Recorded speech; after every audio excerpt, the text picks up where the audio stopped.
रवि प्रदोष व्रत कथा।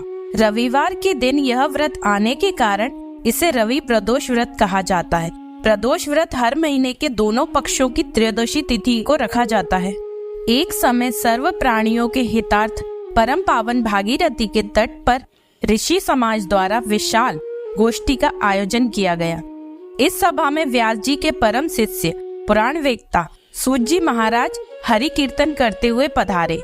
सूत जी को आते हुए देखकर सोनकादि 88,000 ऋषि मुनियों ने खड़े होकर दंडवत प्रणाम किया। महाज्ञानी सूत जी ने भक्ति भाव से ऋषियों को हृदय से लगाया तथा आशीर्वाद दिया। विद्वान ऋषिगण और सब शिष्य आसनों पर विराजमान हो गए। सोनकादि ऋषियों ने पूछा, हे पूज्यवर महामते, कृपया यह बताने का कष्ट करें कि मंगलप्रद कष्ट निवारक यह व्रत सबसे पहले किसने किया और उसे क्या फल प्राप्त हुआ। श्री सूत जी बोले, आप सभी शिव के परम भक्त हैं। आपकी भक्ति को देखकर मैं व्रती मनुष्यों की कथा कहता हूँ, ध्यान पूर्वक सुनो। रवि प्रदोष व्रत कथा। रवि प्रदोष व्रत की कथा के अनुसार एक गांव में अति दीन ब्राह्मण निवास करता था। उसकी साध्वी स्त्री प्रदोष व्रत किया करती थी। उसे एक ही पुत्र रत्न था। एक समय की बात है, वह पुत्र गंगा स्नान करने के लिए गया।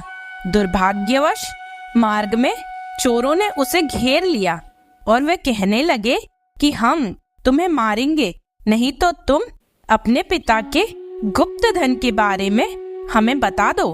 बालक दीन भाव से कहने लगा कि हे बंधुओं, हम अत्यंत दीन दुखी हैं, हमारे पास धन कहाँ है। तब चोरों ने कहा कि तेरे इस पोटली में क्या बंधा है। बालक ने निसंकोच कहा कि मेरी माँ ने मेरे लिए रोटियां दी हैं।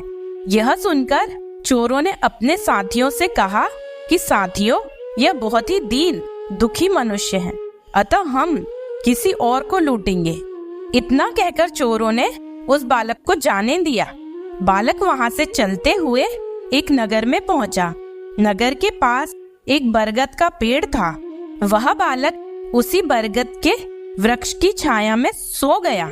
उसी समय उस नगर के सिपाही चोरों को खोजते हुए उस बरगद के वृक्ष के पास पहुंचे और बालक को चोर समझकर बंदी बना राजा के पास ले गए। राजा ने उसे कारावास में बंद करने का आदेश दिया। ब्राह्मणी का लड़का जब घर नहीं लौटा तब उसे अपने पुत्र की बड़ी चिंता हुई। अगले दिन प्रदोष व्रत था। ब्राह्मणी ने प्रदोष व्रत किया और भगवान शंकर से मन ही मन अपने पुत्र की कुशलता प्रार्थना करने लगी। भगवान शंकर ने उस ब्राह्मणी की प्रार्थना स्वीकार कर ली। उसी रात भगवान शंकर ने उस राजा को स्वप्न में आदेश दिया कि वह बालक चोर नहीं है, उसे प्रातःकाल छोड़ दे, अन्यथा उसका सारा राज्य वैभव नष्ट हो जाएगा। प्रातःकाल राजा ने शिवजी की आज्ञा अनुसार उस बालक को कारावास से मुक्त कर दिया। बालक ने अपनी सारी कहानी राजा को सुनाई। राजा सारा वृत्तांत सुनकर राजा ने अपने सिपाहियों को उस बालक के घर भेजा और उसके माता पिता को राज दरबार में बुलवाया। उसके माता पिता बहुत ही भयभीत थे।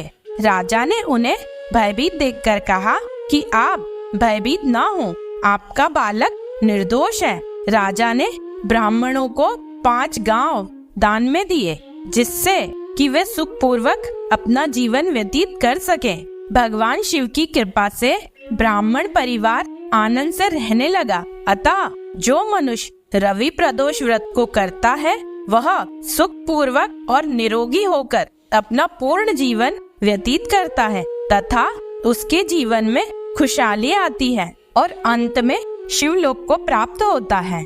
जय शिव शंकर, हर हर महादेव।